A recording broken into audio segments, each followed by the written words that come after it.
اللہ کے نبی نے رئیس المنافق منافقوں کا بہت بڑا سردار عبداللہ بن ابی کو معاف کر دیا اور یہ کہہ دیا جب جنازہ تیار ہو جائے تو مجھے اطلاع کر دینا، محمد آ کر کے جنازے کی نماز پڑھائے گا۔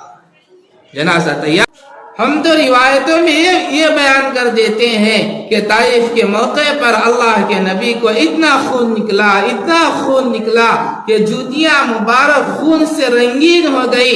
ابو الحسن علی میاں ندوی رحمت اللہ علیہ فرماتے ہیں تاریخ کے لکھنے والوں نے اگر طائف کے موقع پر ہمارے نبی کو قریب سے آ کر دیکھا ہوتا یا کرتا اٹھا کر دیکھا ہوتا، شاید کہ یہ لکھ کر جاتے طائف کے موقع پر میرے نبی کے جسم سے اتنا خون نکلا ہے جیسے تم پانی سے غسل کرتے ہو، میرے نبی طائف کے موقع پر خون سے غسل کیا تھا۔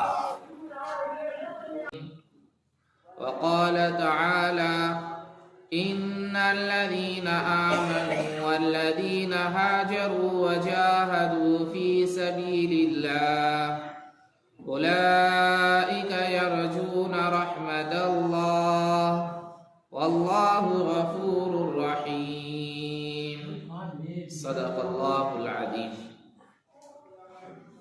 محترم بھائیوں، بزرگوں، دوستوں، عزیزوں، قرآن مجید کی آیات حدیث پاک کی روشنی میں آپ حضرات کے سامنے اس جمعہ میں جس عنوان پر گفتگو کرنا ہے، جو بات عرض کرنا ہے، وہ ہے عفو درگزر کا معاملہ کرنا،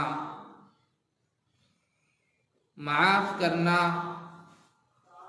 معاف کرنے کی عادت ڈالنا،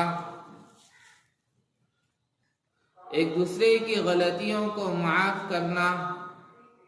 نیز اللہ بڑے معاف کرنے والے ہیں، معافی کو پسند کرتے ہیں۔ اس کے تعلق سے چند باتیں عرض کروں گا۔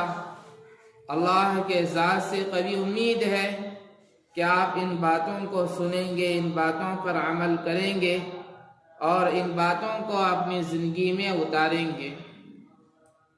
قرآن مجید کی آیت میں ان اللہ غفور الرحیم، اللہ بڑے معاف کرنے والے، غفور الرحیم بڑے بخشنے والے، مہربان ہے۔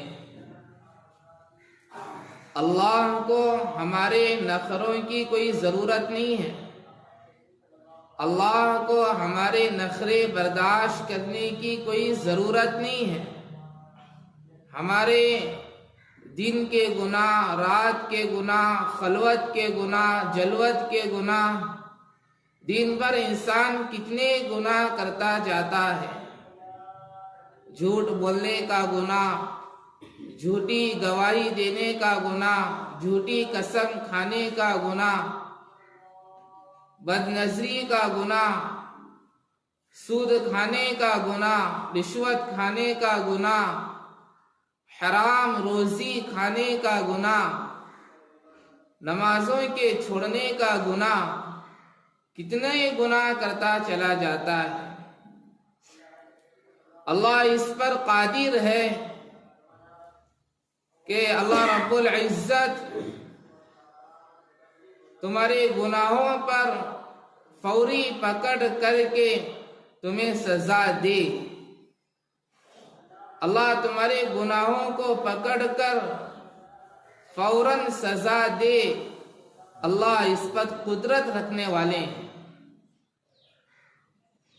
فوری طور پر تمہارے گناہوں کو پکڑ کر تمہارے سانسوں کو بند کر دے، تمہارے پیشاب کو بند کر دے، تمہارے بیت الخلاء کو بند کر دے، تمہارے جسم کے اعضاء کو فیل کر دے۔ اللہ اس پر پوری قدرت رکھنے والے ہیں، لیکن رحمت والا رب گناہوں کے باوجود بھی ہمارے ساتھ حسن سلوک کا معاملہ کر رہے ہیں، احسان کا معاملہ کر رہے ہیں، عفو درگزر کا معاملہ کر رہے ہیں، ورنہ اللہ قادر ہے اس بات پر۔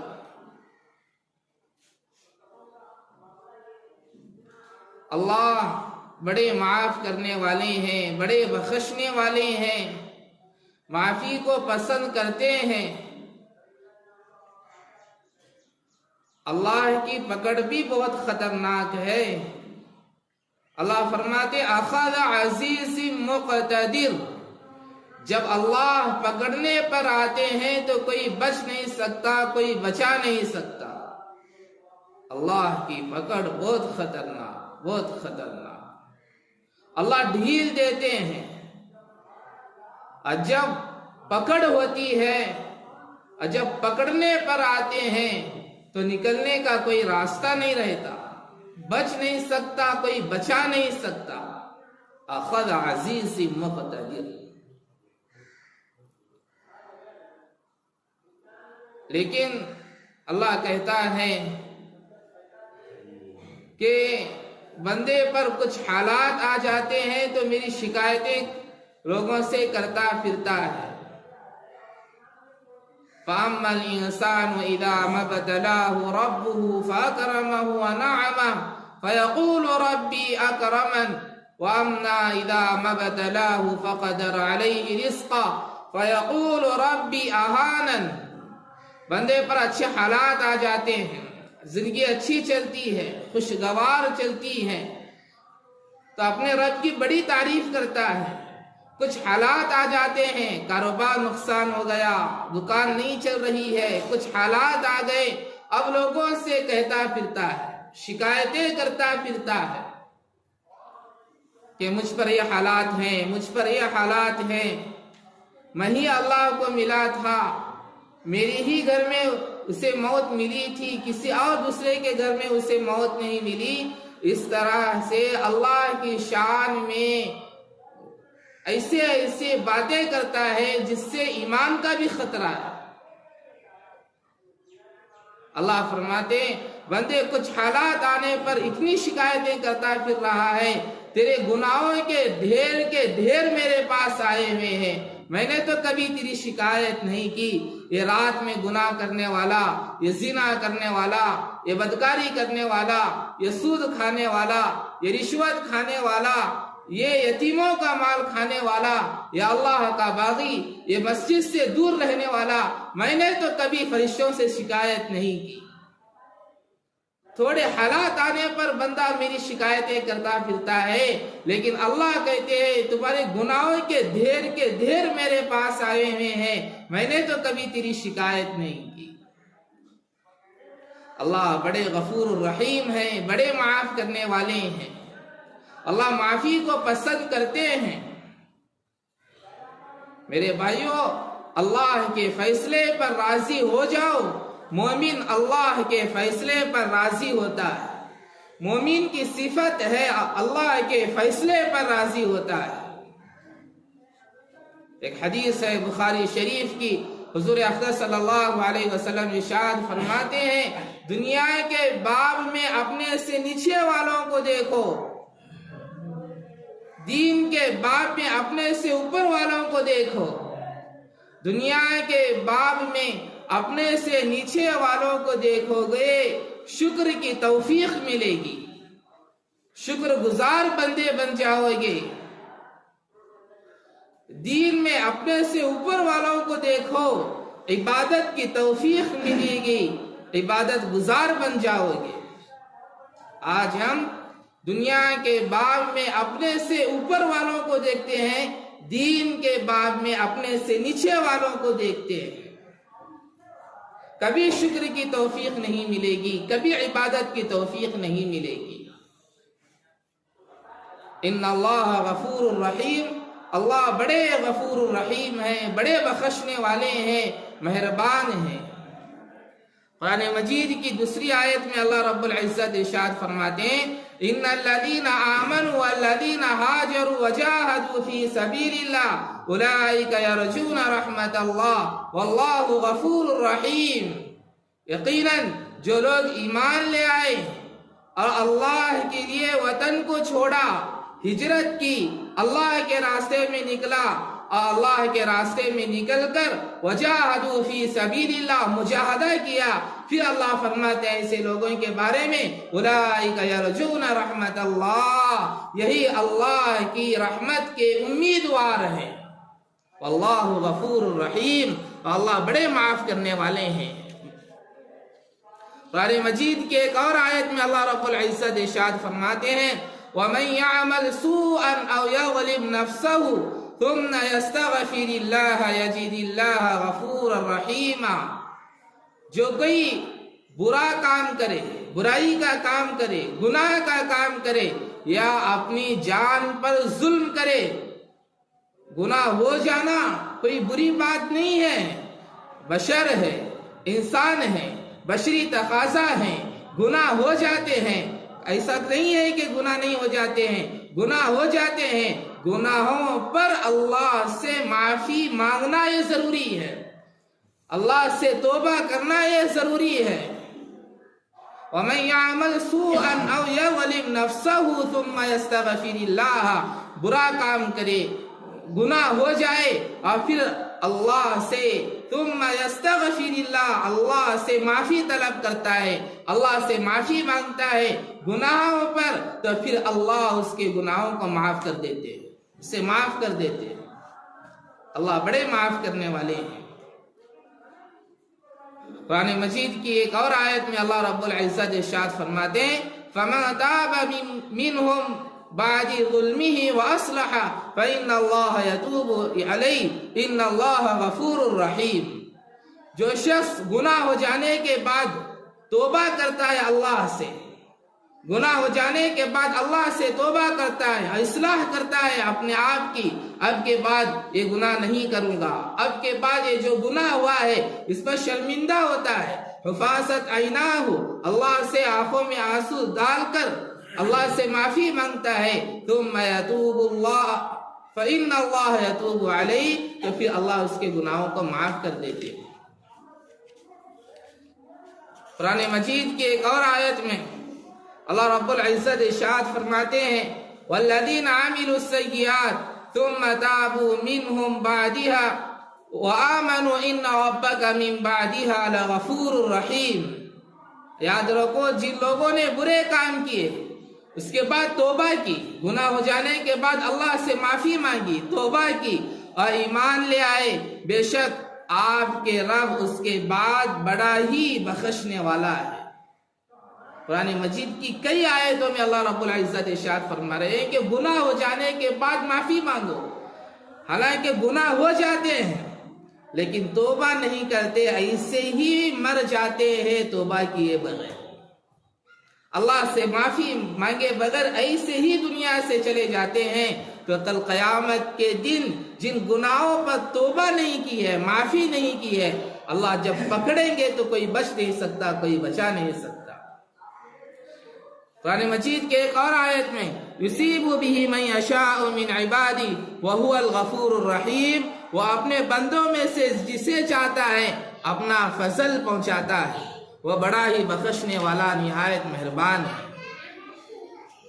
قرآن مجید کی ایک اور آیت میں ان تبدوا خیرا او تخفوه او تعفوا عن سوء فإن اللہ کان عفوا قدیرا، اگر تم نیکی کا کام کرے، بھلائی کا کام علانیہ طور پر یا چھپ کر کسی برائی سے درگزر کرے، بے شک اللہ معاف کرنے والا، قدرت والا ہے۔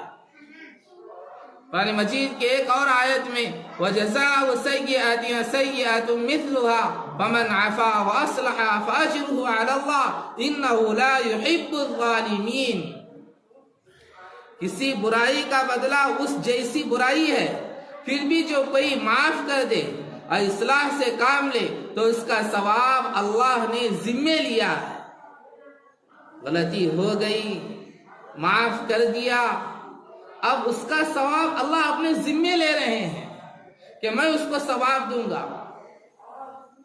اللہ فرماتے ہیں جب تم دوسرے کو معاف کر دو گے، اب اس کا ثواب دینا، اب اس کا بدلہ میری ذمہ داری ہے، غلطی ہونے پر معاف کرنا یہ ثواب کا کام ہے۔ قرآن مجید کی ایک اور آیت میں اللہ رب العزت ارشاد فرماتے ہیں خُذِ الْعَفْوَ، دیکھو معاف کرنا کتنی بڑی دولت ہے، معاف کرنا کتنی بڑی دولت ہے. اللہ قرآن میں فرماتے ہیں خذ العفو، کہ معاف کرنے کی عادت ڈالو، معاف کرنا سیکھو.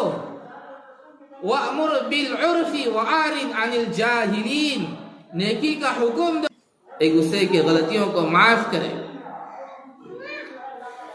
حضور صلی اللہ علیہ وسلم کی زندگی آپ دیکھیں گے، سرکار دو عالم صلی اللہ علیہ وسلم بس زبان سے کہا نہیں معاف کرو، بلکہ کر کے بھی دکھایا، معاف کر کے بھی دکھایا.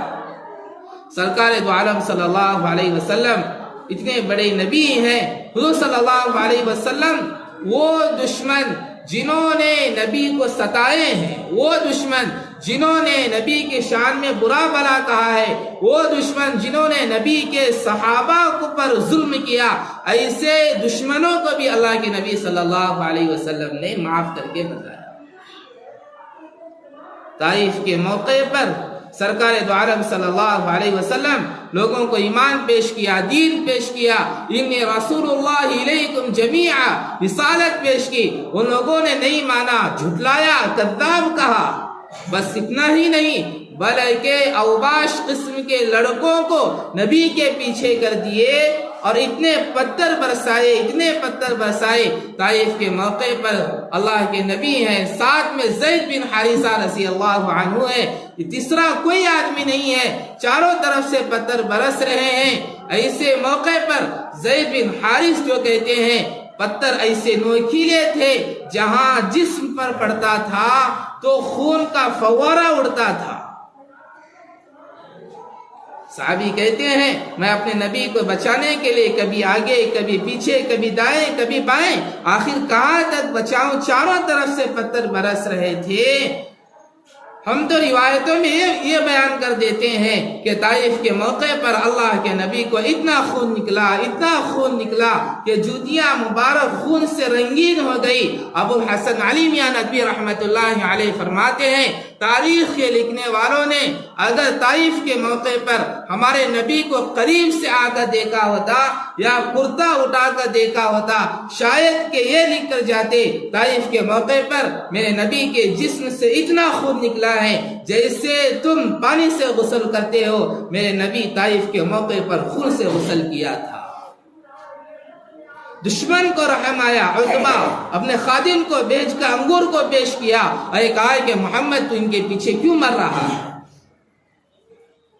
سرکار دو عالم صلی اللہ علیہ وسلم پر حالات آئے، جبریل آئے، فرشتوں کی جماعت آئی اور کہا اللہ کے نبی آپ حکم کر دو یہ طائف کی پوری بستی ہم اس کو ہلاک کر ڈالیں گے. تو سرکار دو عالم صلی اللہ علیہ وسلم کا جملہ جواب یہ تھا میں نے انہیں معاف کر دیا، میں نے طائف والوں کو معاف کر دیا. اگر اللہ کے نبی طائف والوں کو معاف نہ کرتے تو یہ دین ہم تک نہیں پہنچا تھا، یہ دین ہم تک نہیں پہنچا. سرکار دو عالم صلی اللہ علیہ وسلم صرف زبان سے کہا نہیں ہے کہ معاف کرو، بلکہ معاف کر کے دکھایا. وہ وحشی جو حضور صلی اللہ علیہ وسلم کے چچا حضرت حمزہ رضی اللہ عنہ کا قاتل، جس نے حضرت حمزہ کو شہید کیا، حضور صلی اللہ علیہ وسلم کے چچا ہیں، حضرت حمزہ رضی اللہ عنہ ہے. فتح مکہ کے موقع پر وحشی جب وہ آئے اللہ کے نبی کے سامنے بیٹھ گئے، اللہ کے نبی نے کہا انت وحشی، آپ وحشی ہو؟ انہوں نے کہا ہاں میں وحشی ہوں. اللہ کے نبی نے کہا وحشی ذرا بتاؤ کیسے میرے چچا کو آپ نے قتل کیا ہے، کیسے مارا ہے؟ وحشی کہنے لگے کہ اللہ کے نبی جنگ کے موقع پر میں نے دیکھا ہے کہ حضرت حمزہ آ رہے ہیں اور میں تیر چلانے میں بڑا ماہر ہوں، اگر میں سینے پر تیر لگاتا تو سخت ہونے کی وجہ سے تیر صحیح سے نہیں بیٹھ پاتا اور جان لیوا نہیں ہو سکتا، تو میں نے دونوں ٹانگوں کے بیچ میں وار کیا، انتڑیاں پھڑ کر اور تیر جو ہے پیچھے سے باہر نکل گیا. بیان کرتے جا رہے ہیں، اللہ کے نبی کے آنکھوں میں آنسو ہیں. اللہ کے نبی نے کہا وحشی بس کرو، بس. کس لیے آئے ہو؟ ایمان قبول کر رہے ہیں. وحشی وہ سامنے بیٹھے ہوئے ہیں، اللہ کے نبی صلی اللہ علیہ وسلم 2 سال ہو گئے ہیں اپنے چچا کو نہیں بھولے، اپنے چچا کو نہیں بھولے۔ چچا کا قاتل سامنے بیٹھا ہوا ہے، اللہ کے نبی صلی اللہ علیہ وسلم نے وحشی کو بھی معاف کر دیا، کلمہ پڑھا دیا، مسلمان بنا دیا۔ اور پھر ایک بات کہی اللہ کے نبی نے، وحشی آج کے بعد سے تم کبھی سامنے نہ بیٹھنا۔ حضرات محدثین فرماتے ہیں کیا نبی کو وحشی سے نفرت تھی اس لیے کہا کہ سامنے نہ بیٹھنا؟ نہ نعوذ باللہ، ایسی بات نہیں ہے۔ اللہ کے نبی صلی اللہ علیہ وسلم وحشی کے ایمان کو بچانا چاہتے تھے۔ اگر وحشی سامنے بڑھ جائیں گے تو نبی کو اپنا چچا یاد آ جائے گا، نبی کو درد ہوگا، اور نبی کو تکلیف پہنچانا ایمان بالخارج ہے، ایمان سے نکلنا ہے۔ اللہ کے نبی صلی اللہ علیہ وسلم نے وحشی سے کہا ہے کہ تم میرے سامنے نہیں بیٹھنا۔ حضرت وحشی رضی اللہ عنہ ایمان لانے کے بعد پوری زندگی نبی کے سامنے نہیں بیٹھے، پیچھے بڑھتے تھے۔ اللہ کے نبی نے وحشی کو بھی معاف کر دیا۔ اللہ کے نبی صلی اللہ علیہ وسلم نے صرف زبان سے کہا نہیں بلکہ معاف کر کے بتایا کہ رئیس المنافق، منافقوں کا بہت بڑا سردار عبداللہ بن ابی منافقوں کا بہت بڑا سردار تھا، پکا منافق تھا، جس نے حضور صلی اللہ علیہ وسلم کے ستانے میں کوئی کسر نہیں چھوڑا، جس نے حضور کے شان میں برے لفظ کہے، جس نے نبی کی بیوی عائشہ صدیقہ رضی اللہ عنہا پر زنا کی تہمت لگایا، نبوت پر دھبا آ گیا۔ جب وہ منافق عبداللہ بن ابی جب مر رہا ہے، مرتے وقت اپنے بیٹے کو نصیحت کر رہا ہے، اس کا بیٹا عبداللہ رضی اللہ عنہ پکے صحابی تھے، موت کے وقت نصیحت کر رہا ہے جب میں مر جاؤں گا تو اپنے نبی سے کہنا ہے کہ وہ میری جنازے کی نماز پڑھا دے۔ کہنے لگے کس زبان سے کہہ رہے ہو، کس زبان سے؟ نبی کے ستانے میں کوئی کسر نہیں چھوڑا۔ تو وہ موت کے وقت کہتا ہے مجھ سے بڑھ کر ظالم کوئی نہیں ہو سکتا ہے، تو تیرے نبی سے بڑھ کر رحمت والا کوئی نہیں ہو سکتا ہے۔ تو کہنا تو صحیح، جب مر گیا ان کے بیٹے نصیحت کے مطابق اللہ کے نبی کی خدمت میں آئے، کہا اللہ کے رسول میں جانتا ہوں میرے ابا نے آپ کو بہت تکلیف پہنچائی ہے، برے آپ کی شان میں برے لفظ کہے ہیں، لیکن ابا کی وصیت ہے کہ آپ ہی نماز جنازہ پڑھا دے۔ سرکار دو عالم صلی اللہ علیہ وسلم کا جملہ سنو، اللہ کے نبی نے رئیس المنافق، منافقوں کا بہت بڑا سردار عبداللہ بن ابی کو معاف کر دیا، اور یہ کہہ دیا جب جنازہ تیار ہو جائے تو مجھے اطلاع کر دینا، محمد آ کر کے جنازے کی نماز پڑھائے گا۔ جنازہ تیار ہو گیا، اللہ کے نبی جب نماز پڑھانے کے لیے آگے بڑھے، حضرت ابوبکر صدیق رضی اللہ عنہ نے کپڑا کھینچا اور فرمایا اللہ کے نبی کس کی نماز جنازہ پڑھا رہے ہو، کس کی پڑھا رہے ہو؟ جس نے آپ کو ستایا ہے، جو سارے مسلمانوں کا دشمن تھا، جس نے صحابہ پر ظلم کیا ہے، ایسے ظالم بدبخت منافق کی نماز جنازہ پڑھا رہے ہو؟ اللہ کے نبی نے کہا ابوبکر چھوڑ دو، پڑھانے دو، پڑھانے سے اس کی مغفرت ہو سکتی ہے، تو محمد اس کی نماز جنازہ پڑھانے کے لیے تیار ہے۔ تو سرکار دو عالم صلی اللہ علیہ وسلم نے اتنے بڑے دشمن کو بھی معاف کر دیا، جس نے عائشہ صدیقہ پر زنا کی تہمت لگائی تھی۔ اللہ کے نبی نے زبان سے کہا نہیں بلکہ معاف کر کے بھی دکھایا۔ ابو جہل کا بیٹا اکرمہ جو بعد میں صحابی بنے ہیں، ایمان لے کر کے آئے ہیں، ابو جہل کا بیٹا اکرمہ جو کفار کی طرف سے جنگ کے اندر ہمیشہ حضور کے مخالف، حضور کے مقابل ٹھہرنے والا، فتح مکہ کے موقع پر اس کی بیوی نبی کی خدمت میں آئی اور کہنے لگی میں ایمان لانا چاہتی ہوں، مسلمان ہونا چاہتی ہوں۔ اللہ کے نبی صلی اللہ علیہ وسلم نے کلمہ پڑھا دیا، مسلمان ہو گئی، اور وہ کہنے لگی اللہ کے رسول میں اپنے شوہر اکرمہ کو ساتھ لانا چاہتی ہوں، آپ اسے بھی امن دے دو گے، آپ اسے بھی کلمہ پڑھا دو گے؟ اللہ کے نبی نے کہا جسے تو امن دی اسے محمد بھی امن دے دیا۔ تو فتح مکہ کے موقع پر اکرمہ چلے گئے تھے، ڈر کے مارے کشتی پر بیٹھ گئے تھے، دوڑی دوڑی بیوی آئی، آ کر کے کہنے لگی اکرمہ ساتھ چلو محمد کی خدمت میں، آج محمد معاف کرنے کے لیے تیار ہے۔ اکرمہ کہنے لگے سچ میں کیا محمد مجھے امن دے دیں گے؟ اس لیے کہ میں نے انہیں بہت ستایا ہے، بہت تکلیفیں دی ہیں، بہت سازشیں کی ہیں۔ بیوی کہنے لگی ابھی میں امن لے کر کے آئی ہوں، مسلمان ہو کر کے آئی ہوں۔ اب بیوی اپنے شوہر اکرمہ کو لے کر کے چلی ہیں، راستے میں اطلاع پہنچائی میں اپنے شوہر اکرمہ کو لے کر کے آ رہی ہوں۔ سرکار دو عالم صلی اللہ علیہ وسلم مسجد نبوی میں بیٹھے ہوئے، اپنے صحابہ بھی بیٹھے ہوئے ہیں۔ اللہ کے نبی نے اپنے صحابہ سے کہا دیکھو اکرمہ ابو جہل کا بیٹا آ رہا ہے، جب وہ آئے گا تو اسے کچھ مت کہنا، اسے کچھ مت کہنا، اس کے والد کو ابو جہل کے بارے میں کچھ نہ کہنا، اس لیے کہ زندوں کے سامنے اس کے مردوں کے بارے میں کچھ بولو گے تو اس سے تکلیف ہوگی، اور میں اکرمہ کو تکلیف پہنچانا نہیں چاہتا۔ اکرمہ آئے، اللہ کے نبی بیٹھے ہوئے تھے، کھڑے ہو گئے اور بڑی شان کے ساتھ معرکہ کیا، گلے ملائے اور کہا این اکرمہ، اکرمہ تم کہاں چلے گئے تھے؟ میں تمہارا ہی انتظار کر رہا تھا۔ سرکار دو عالم صلی اللہ علیہ وسلم نے زبان سے